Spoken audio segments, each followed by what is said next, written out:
This is my house, my land, my motherland, Bangladesh. আমি ওখানে নিয়ে গিয়ে ওখানে আমি রাজপ্রাসাদ তৈরি করব।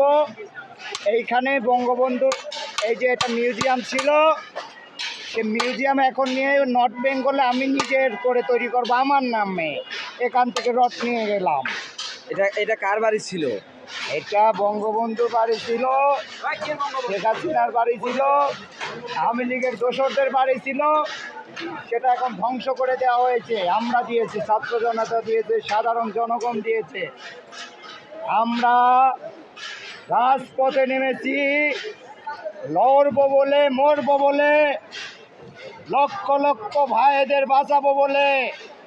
একটি ভাইকে আর বাংলার বুকে আমরা এক ফোঁটা রক্ত ঝরাতে দেব না। যদি কেউ আসে তাহলে তার বংশ নির্মূল করে দেওয়া হবে। কোনো স্বৈরাচারী থাকা যাবে না দেশে। রাতে ছাত্র জনতার উপস্থিতিতে ভেঙে ফেলা হয়েছে। I do it. এগুলা কোথায় নিয়ে যাচ্ছেন?